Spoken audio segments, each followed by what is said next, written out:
All right, y'all, man. I need your help.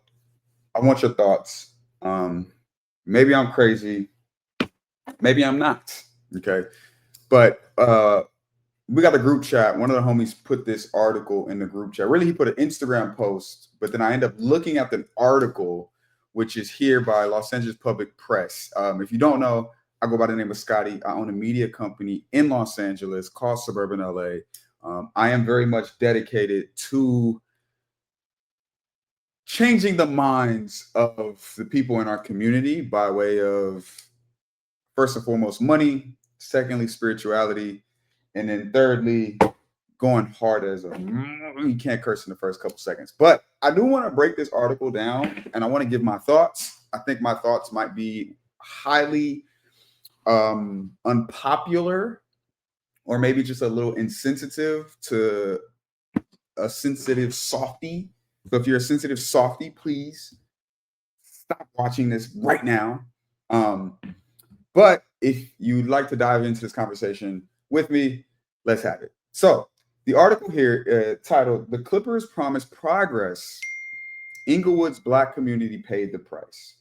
Um, and so when you kind of dive down through the article, it gives a couple different examples, and I'll just talk to it about what the Clippers have done wrong by entering the city of Inglewood, right? A lot of it is the displacement of Black residents, okay? Los Angeles, or in Inglewood, they have lost over 11,000 residents in the last decade. I'm kind of reading it off here, while gaining residents of other races, with the white population increasing by 60%. This displacement rate is a double of that in LA County overall. Okay, understandable. Then Intuit and gentrification, so $2 billion super dome that they've built has then risen the what is it, the fucking rent prices. They've gone from like 1,100 to 2,700, and that was in 2019 when this kind of came across. They also talk about some environment and health impacts. There's some greenwashing allegations, school closures, which I will say, this one I do think is interesting and dare I say wrong, right? Wrong. But there were, I think, 6 schools that closed down, and most of them were Black and brown schools. So I do think that there's something there. Um, there's also some other things like future concerns. And I guess here's the thing. The overall theme of this is that the Clippers and the Intuit Dome promised to not just usher out and push out all of these Black people. They promised to do certain things that would kind of help keep the Black culture alive that's in Inglewood. They said a bunch of things and da da da da da. I just can't. And my problem is I don't understand why we as Black people don't forego all of this whole article, forego this entire article, okay? Forego the entire article, please, because we need to be worrying about economic inclusion.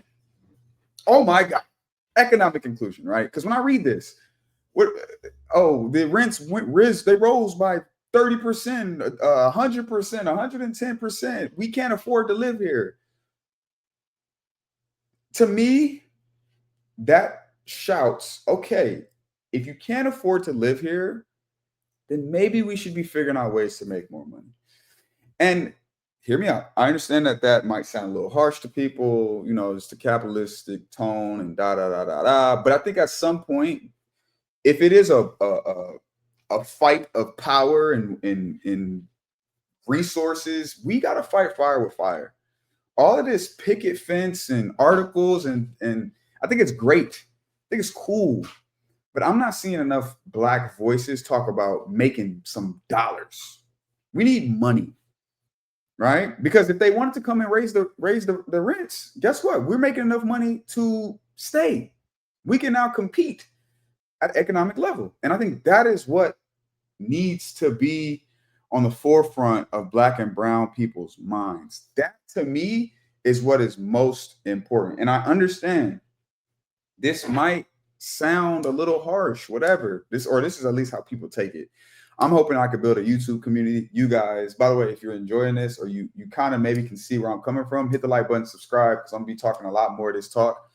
But I just honestly think that that's where we need to be focusing on.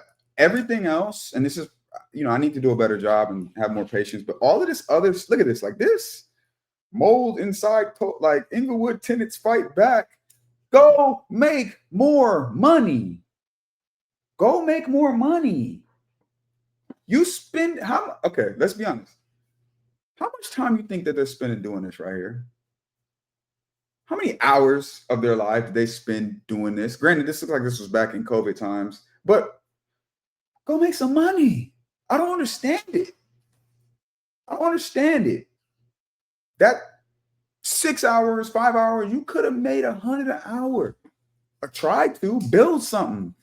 I don't know. I get a little bit of frustrated. I just want to get on here and see what y'all thoughts were on this, because I can't for the life of me understand why we do everything but try to get some money, bro.